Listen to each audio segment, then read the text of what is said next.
Hey, what's up, everybody? This is the Reluctant Nabi back again. Hey, so this is a precursor to the live tonight at 8 o'clock, all right, 8 p.m. for those of you that's going to stop by and see this, right? And we're going to get in depth with what's really going on here. And I kept telling y'all that we are being betrayed by the black woman, especially the so-called professional black woman. Uh, they are all about maintaining the system that have been downtrodden for us, and destroying us little by little, using these VAWs as their primary weapon against the Afro man. Remember, you remove the man from the community, there's no protection, and you can do whatever you will with what's left. All right. Now, a lot of what's going on is frustration by black women that nobody's going to put up with their toxic behavior. And instead of checking themselves and getting better, for the most part, most of them are doubling, tripling, and quadrupling down on their toxicity. All right. So they're dealing with passport brothers and all the rest of this stuff, right? And so what's happening is they're lying to themselves, they're lying about the Afro man, and they're just lying in general. And it does not matter the profession anymore. It used to be when you went to see a therapist, there's a level of professionalism both in therapy and that the therapist carried themselves with outside of their job description. They wouldn't be on TikTok lying on men. They would be well aware of the stats that's going on within the Afro community. They would know all of this. Except now you got the people that are put there, and you wonder how they get these jobs that not only lie, they are unaware of the truth, or maybe they're aware of the truth and they lie anyway. Either way, they're lying. Either they're lying intentionally, or they're lying about Afro men unintentionally because they didn't want to bother to look up the truth and see that we had everything together, more so than they're claiming, right? And so I just wanted to mention this. When we look at this, they are a part of this system. You know, this documentary by Dennis Mueller and Debbie right? What is it? This is the COINTELPRO papers. All right. Prevention of the coalition of militant black nationalist groups. When you see a large group walking around, especially in purple and gold, you know that has been sanctioned by the U.S. They are 501c3. All right. So they want control of everything. Now, for the dudes that are individuals that's trying to deal with all these issues, and you think you're going to go to one of these black professional therapists, I guess you understand now you better make sure it's a man. Because they have now weaponized the BAW against us, right? Prevent the rise of a messiah that could unify and electrify the militant black nationalist movement. Prevent the militant black nationalist groups and leaders from gaining respectability. How do they do this? By discrediting them to the community. All right, so this is why you see all these attacks based on sexuality and all the rest of this stuff coming from black women, as they're even going after George Foreman. Like I said, these are not our friends. We got some sisters, and the sisters that speak up, they're going after them. They're going after any Afro people that tell the truth. And it's the majority of these black women that are doing this, and they are attacking our sisters as well as us brothers. Us brothers can withstand, but they are really going after the sisters. All right?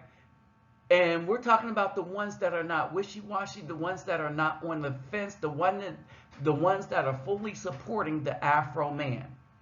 The good Afro man, not the thug, not the jailbird, but the good Afro man, the one that's trying to work, do right, lead his children, this, that, and the other. The same one that's saying, no, you're not going to neuter me, which is the purpose of this whole thing that's going on. All right?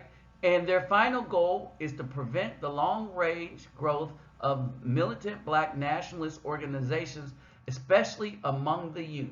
Y'all, this is excerpts from the FBI COINTELPRO papers.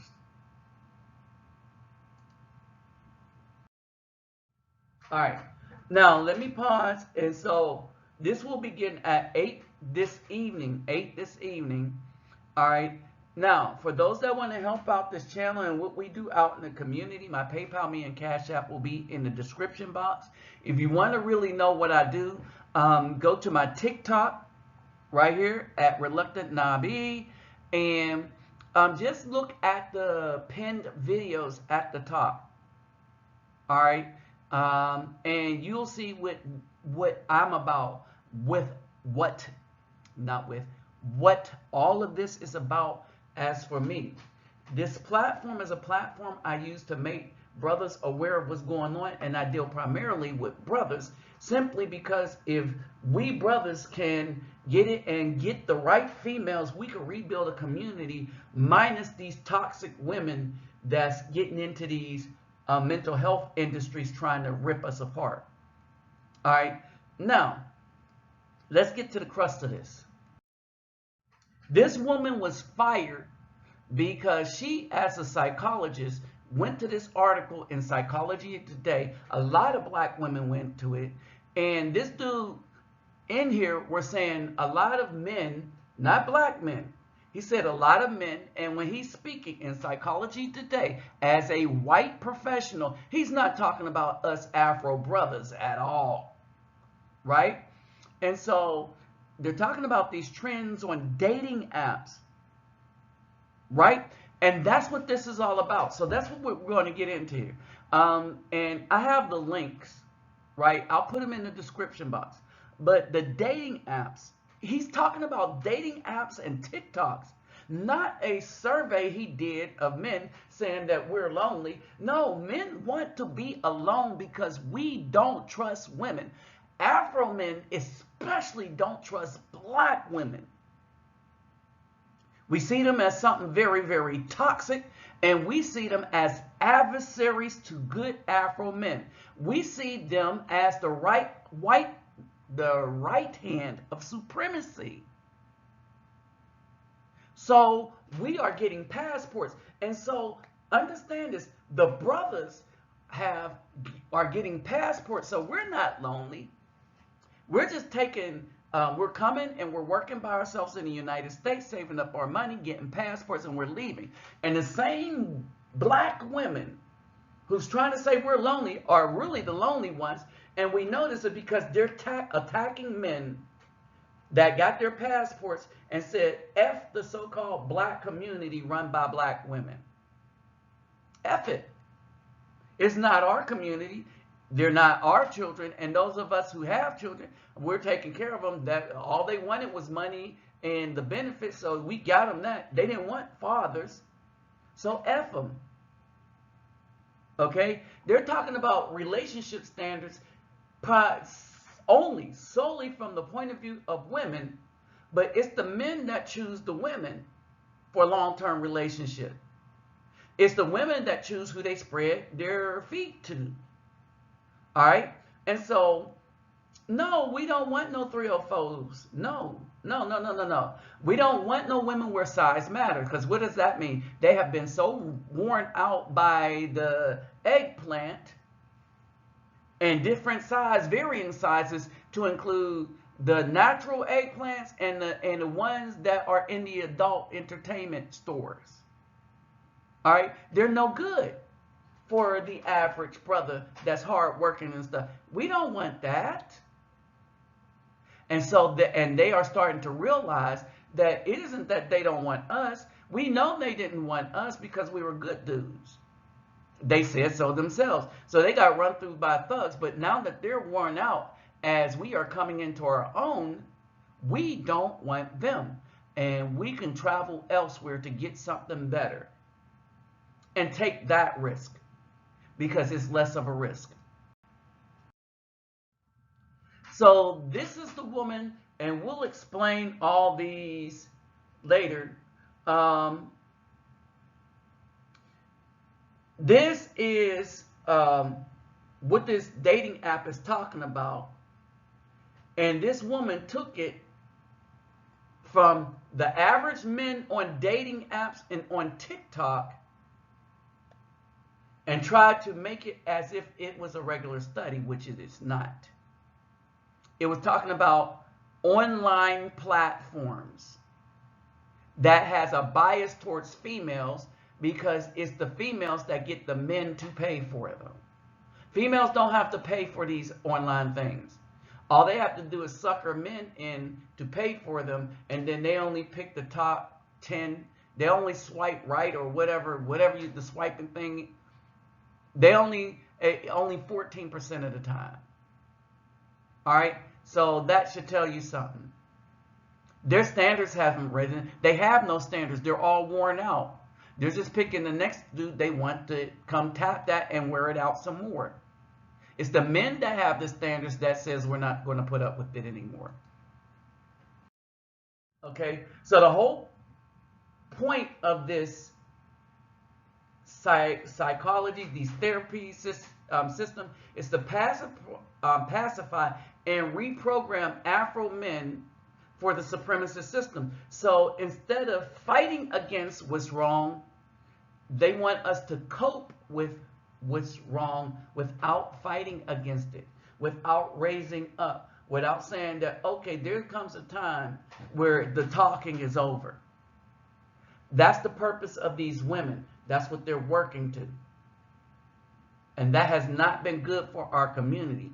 Malcolm X was right. Some of the times you have to physically fight in order to get your point across.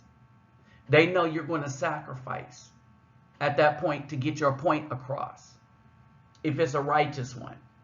All right, so these links will be in the description box. We're going to go through each one this evening at 8 o'clock.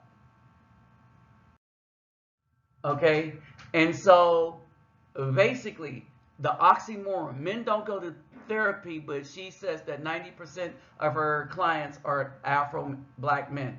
Okay, no. And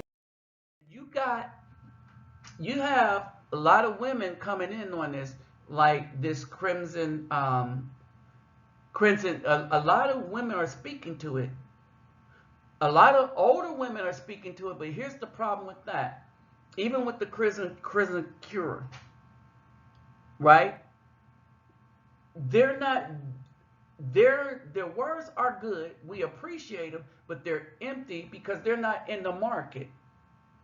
The problem that the Afro men have is with the females that should be in the dating market, but aren't worth dating, aren't worth wifing, aren't worth even getting into a relationship with. They don't look good to us anymore because remember, whatever your spirit is on the inside, it manifests itself on the outside. And black women forgot this. And people forget, brothers, and this comes as a message to you that we got to save ourselves from them. And the best way to do it is to leave it alone. Leave them alone. They sit here and now they want to cry and pander, and this woman got a lot of support from black females.